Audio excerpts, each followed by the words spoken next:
Hello students, good morning. Our today's topic is Introduction to Database Management System.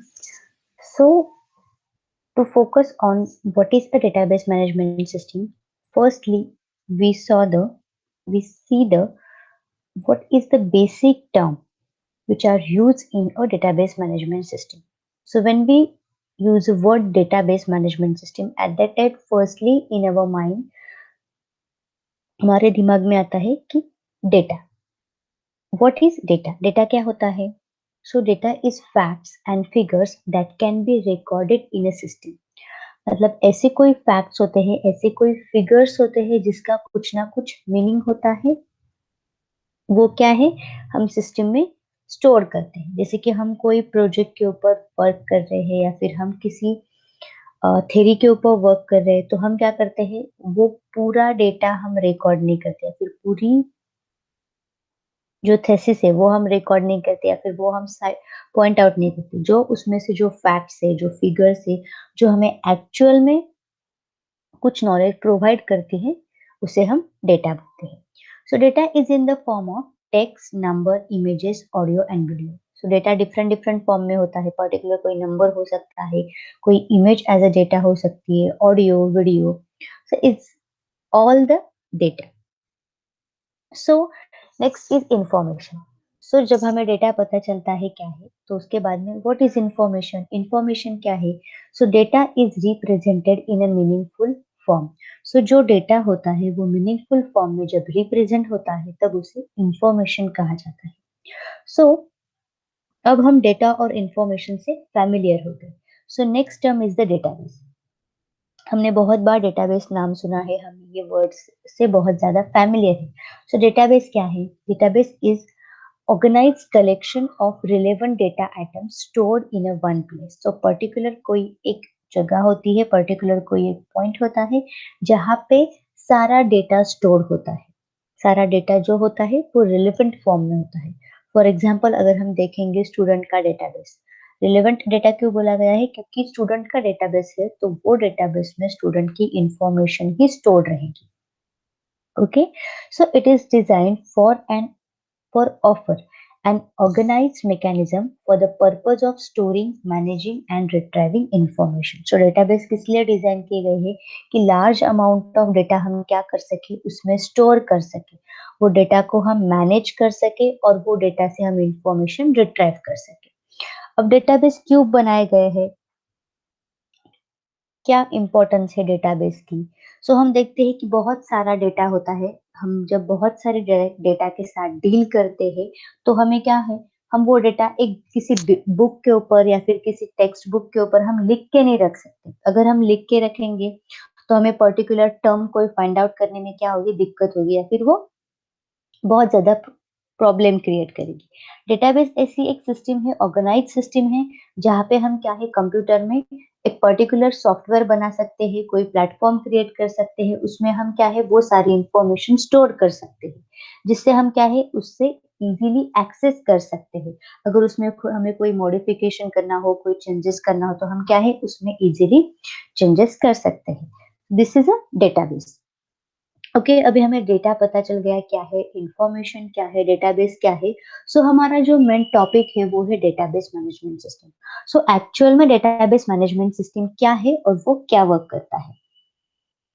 Okay, so database management system it is a collection of software for organizing the data in a database that might contain routines of the data input, storage, retrieve and combination.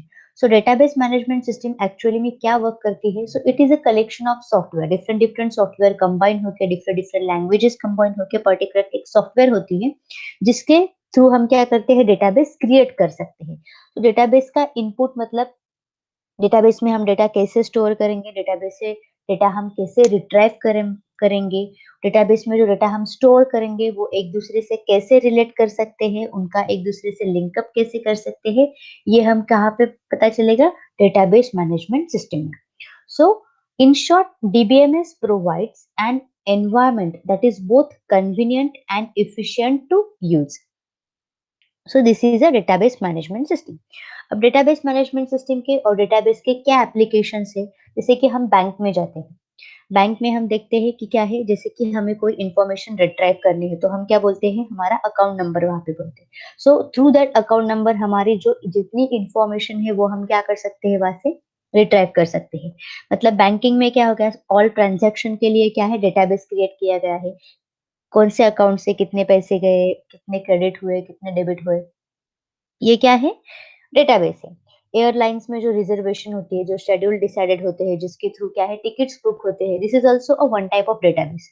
University में हम देखते हैं registration आपको number मिलता है। सो हर एक department में, हर एक ब्रांच वाइज क्या होता है, रजिस्ट्रेशन स्टूडेंट का डिसाइडेड होता है। उसकी सारी इंफॉर्मेशन कॉलेज के पास स्टोर होती है, यूनिवर्सिटी में स्टोर होती है, with their address, mobile number, with their grades, attendance.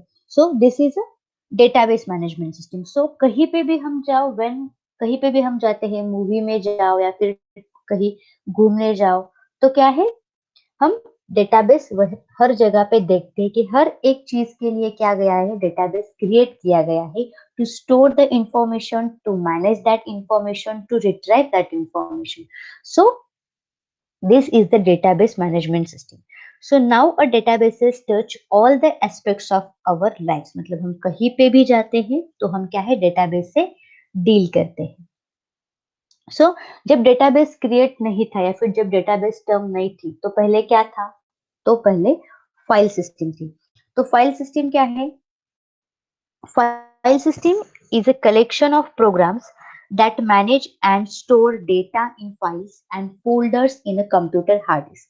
हमें पता है जब हम कंप्यूटर में कोई डेटा स्टोर करते हैं तो वो is in the file format में होता है। फाइल के फॉर्मेट में हम क्या करते हैं, वो डेटा हार्ड डिस्क में स्टोर करते हैं। A file management system manages the way of reading and writing data to the hard disk. It is also known as a conventional file system.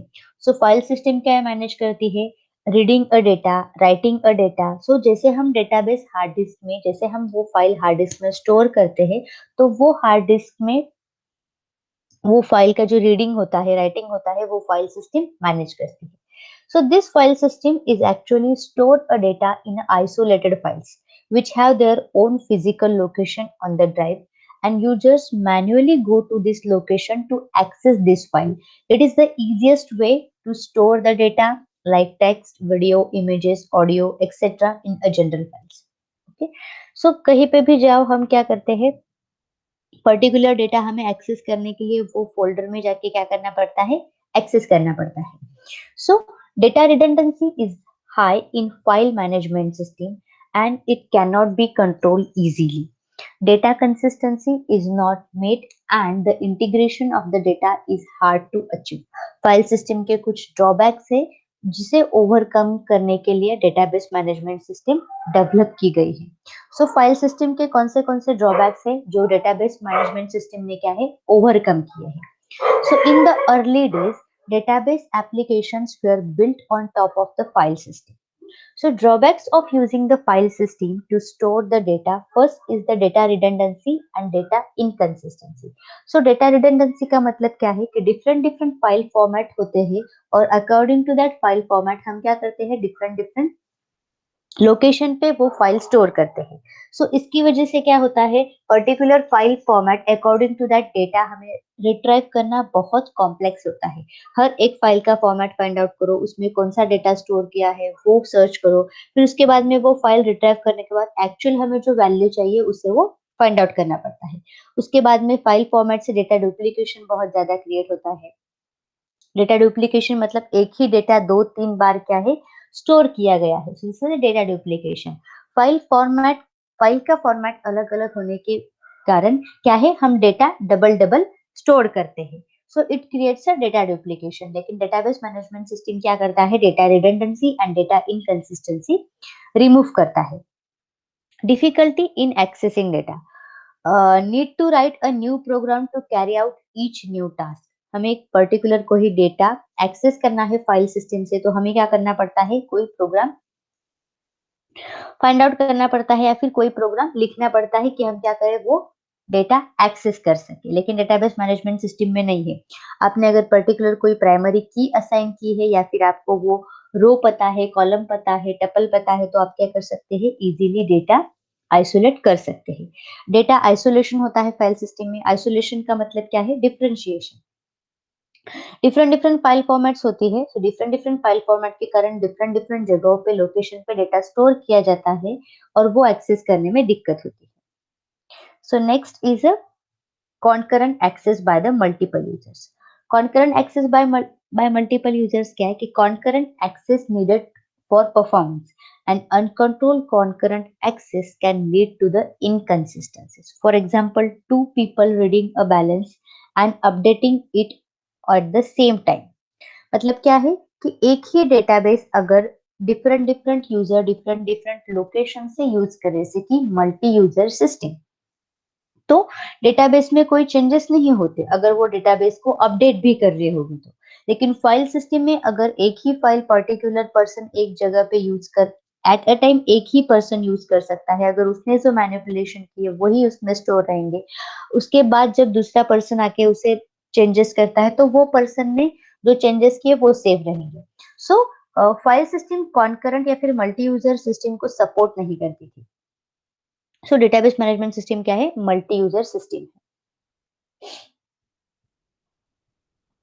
उसके बाद में एटॉमिसिटी आ गया है। जैसे हम ट्रांजैक्शन देखते हैं, ट्रांजैक्शन में क्या होता है, जैसे कि डेटाबेस मैनेजमेंट सिस्टम ने कहा है कि ट्रांजैक्शन में क्या होता है, एक तो फेल्यूर में leave a database in inconsistent state with a partial update carried out. जैसे कि हम देखते हैं कि one person to another person, उसके अकाउंट में अगर पैसे ट्रांसफर हो रहे हैं तो एक पर्सन के अकाउंट से अमाउंट डिलीट हो जाती है, फिर माइनस हो जाती है, सो नेक्स्ट पर्सन के अकाउंट में नहीं आती due to failure of this things. So ये कहाँ पे होता है? ये फाइल सिस्टम में होता है। लेकिन डेटाबेस मैनेजमेंट सिस्टम में क्या होता है कि इट इज डन और इट इज फेल्ड। अगर फेल भी हो गया ट्रांजेक्शन तो वो पर्टिकुलर अमाउंट क्या है वो पर्सन के अकाउंट में रिटर्न आ जाती है।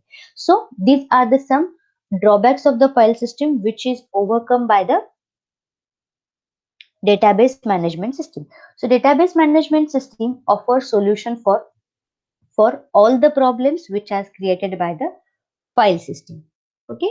So next point is the advantages of the database management system. जैसे कि हमने देखा database management system क्या करती है, minimize the redundancy and data inconsistency. So data is normalized in the database management system to minimize the redundancy, which helps in keeping data consistent. For example, student information can be kept at a one place in database management system and accessed by a different user. So this minimize the redundancy is due to the primary key and foreign की। जो normalisation के rule है, जो normalisation technique है, हम वो next lecture में देखेंगे। वो यूज करके हम क्या करते हैं, डेटाबेस मैनेजमेंट सिस्टम को मिनिमाइज क्या कर सकते हैं, रिडंडेंसी मिनिमाइज करते हैं और डेटा कंसिस्टेंसी मेंटेन करते हैं। उसके बाद में सेकंड एडवांटेज है सिंप्लीफाइड डेटा एक्सेस। हम क्या करते हैं, इजीली डेटा एक्सेस कर सकते हैं या फिर रिट्रीव कर सकते हैं डेटाबेस मैनेजमेंट सिस्टम से। A user need only name of the relational, not exact location to access data, so the process is very simple. Multiple data views हम देखेंगे आगे जाके। डेटाबेस के मल्टीपल व्यूज होते हैं, मतलब पर्टिकुलर कोई डेटाबेस है स्टूडेंट का, तो सिर्फ स्टूडेंट उससे पर्टिकुलर कोई इंफॉर्मेशन ही एक्सेस कर सकता है। जैसे वो देख सकता है उसके मार्क्स कितने हैं, उसके परसेंटेज कितने लगाए गए हैं, अटेंडेंस, उसके बाद में उसका नेम क्या है, उसके बाद में उसका एड्रेस क्या है, उसकी जो पर्सनल इंफॉर्मेशन है वही इंफॉर्मेशन वो क्या कर सकता है, एडिट कर सकता है। लेकिन उसके जो मार्क्स है, उसके जो अटेंडेंस है, वो क्या है, वो एडिट नहीं कर सकता। वो एडिट कौन करता है, वो टीचर एडिट करता है। सो पर्टिकुलर पर्सन को अथॉरिटी होती है वो डेटा एक्सेस करने की, उसमें मैनिपुलेशन करने की। सो स्टूडेंट सिर्फ पर्सनल इंफॉर्मेशन चेंज कर सकता है, एडिट कर सकता है, लेकिन उसके मार्क्स या फिर ग्रेड वो क्या कहे चेंज नहीं कर सकता। तो वो कौन चेंज करता है, वो कौन ऐड करता है, टीचर ऐड करता है। सो टीचर को क्या है, वो अथॉरिटी है। सो हर एक डेटाबेस के डिफरेंट डिफरेंट व्यू होते हैं। So according to that view particular person को क्या होती है, अथॉरिटी होती है टू चेंज दैट डेटा। उसके बाद में data security is also advantage of database management system. Only authorised user are allowed to access the data in database management system. Also data can be encrypted by the DBMS which makes it secure. Next is a concurrent access to data. It means data can be accessed concurrently by a different user at the same time in database management system. जैसे मैंने पहले ही बोला है कि वो database में से हर जगह से हर लोग एट अ टाइम क्या कर सकते हैं, डेटा उसमें से एक्सेस कर सकते हैं। सपोज स्टूडेंट की कोई स्टूडेंट का कॉलेज का कोई क्या है, डेटाबेस है। ओके, सो उसमें से क्या है, वो स्टूडेंट अपने घर में बैठ के सारे स्टूडेंट क्या है, अपनी इंफॉर्मेशन एक्सेस कर सकते हैं। जैसे कि एम्प्लॉय का हर एक आईडी होता है, वो क्या है, पर्टिकुलर इंस्टीट्यूशन से या फिर कंपनी से क्या है, वो इंफॉर्मेशन एक्सेस कर सकता है। सो हर एक एम्प्लॉय के पास होता है वो आईडी, हर एम्प्लॉय वो क्या करता है, इंफॉर्मेशन एक्सेस करता है। So this is the concurrent access multi user system. उसके बाद में है backup and recovery mechanism. Database backup and recovery mechanism helps to avoid a data loss and data inconsistency in the case of catastrophic failure।